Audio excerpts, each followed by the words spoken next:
felt like I was screaming inside, I need to talk about what's going on in my life. You know what? That feeling's completely normal. Hey guys, welcome back.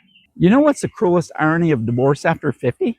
The moment you lose your primary relationship is exactly when you need human connection the most. But it's really when you feel the least equipped to seek it out. When my marriage ended, I wanted to disappear into my empty apartment, just be by myself. But you know, I forced myself to do the opposite, and it saved me. Therefore, I'm going to share how rebuilding relationships after divorce isn't just helpful, it's absolutely essential to your survival and recovery. The connections you make right now may just become the foundation of the best chapter of your life. Let's be real about something first. In the first few weeks and months after separation, you feel raw and your sense of identity is jacked up. I remember feeling like a significant portion of who I was had been torn away. Conversations felt difficult. I remember standing there talking to people about sports or the weather or something like that, and I felt like I was screaming inside, I need to talk about what's going on in my life. You know what? That feeling's completely normal. When half your identity is wrapped up in being someone's spouse for decades, you feel completely torn and useless at times without that relationship. You feel exposed, vulnerable, and questioning a lot of things in your life. But here's what I discovered. Even when those social interactions feel forced or awkward, they're actually healing you in ways that you can't see yet. You know, they're keeping the machinery of your social brain working. They're reminding you that you belong somewhere in this world outside of your marriage. Those connections, even the superficial ones, are like physical therapy for your social self. They might feel uncomfortable, even painful at first, but they're strengthening muscles you desperately need for this next chapter in your life.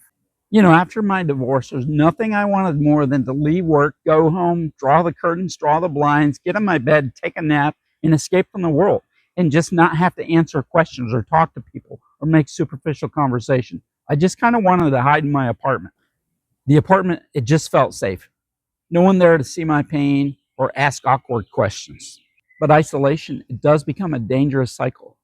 The more you withdraw, the harder it becomes to re-engage others. Your world gets smaller and the narrative in your head gets darker and darker without other perspectives to balance it out. We don't want this. Therefore, recovery requires showing up when everything in you wants to retreat. But all I got to tell you is keep saying yes to invitations, even when it feels awkward.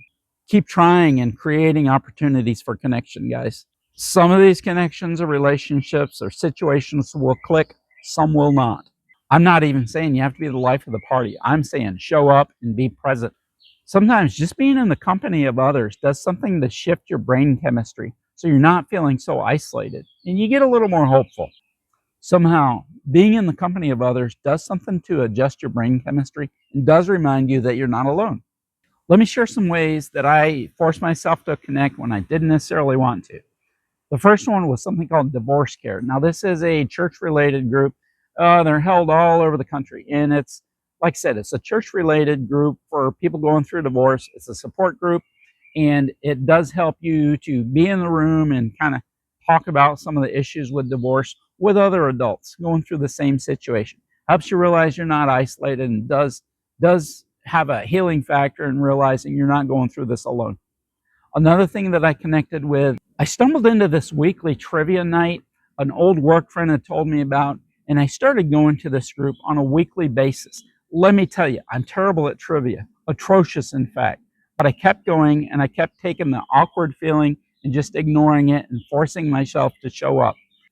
First of all, I did get a little bit better at trivia, but more so, it helped me to relax around others, give me a reason to laugh at stupid stuff, and even just to kind of get my mind off of my worries and off of myself. This weekly trivia group actually became an anchor of my week, and I did develop some friendships out of it. Church has become another complicated area. It's a place where oftentimes men are the ones that have to find a different church. Now, if that's something you're into, you might find that it's difficult to engage in traditional church or traditional church groups. What I did is I found a volunteer group, a food bank, and I helped there, and also helping to serve others at a community dinner helped me to connect with others in a natural setting without pressure. And that was also another weekly anchor to my activities. Sometimes the most meaningful relationships are in unexpected places. Let me tell you about my friend Steve. Before my divorce, Steve was the retired guy across the street. I'd see him once in a while and we'd talk about the weather or talk about yard work, just stuff like that. Months later, after I had left, I came back to the house to get some stuff, and Steve came out and he said he noticed that I hadn't been around much. One thing led to another, and our conversation led to his guitar playing. I told him that I had always wanted to learn guitar, but I'm probably a little too old to do that. Well, one thing led to another, and weeks later, I found myself practicing guitar in his music room, and we'd have a beer and we'd go through chord progressions. And you know what? That became one of the richest friendships that I've had. Mind you, this is at 54 years old. I found myself learning guitar. The other interesting part of this story is that Steve and his wife had both been through a divorce themselves years earlier. They became an incredible source of wisdom and support in my world. And I think I became some degree of support to them as well. The point is, you never know who might become your next important relationship. Sometimes it's the person who's been in your peripheral vision all along. One word of caution here, guys. Be careful filling your empty spaces with time at the bar with drinking buddies. There certainly is a place for that kind of casual connection. But if every social connection revolves around numbing the pain, then you're missing the opportunity for deeper healing and an amazing rebuild. Because part of what we want to do is, yes, heal, recover, but you want to build back better. You're trying to build yourself into more substance, not fill yourself with more substance, if you know what I mean. The goal is meaningful connection, not just distraction.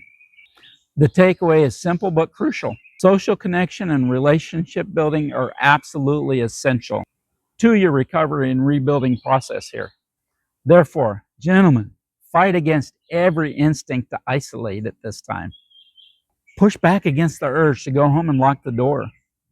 The path forward, it isn't found in retreating from the world. It's found in re-engaging with it, albeit differently than before. Keep showing up. Keep reaching out. Keep saying yes. Your future self will thank you for it.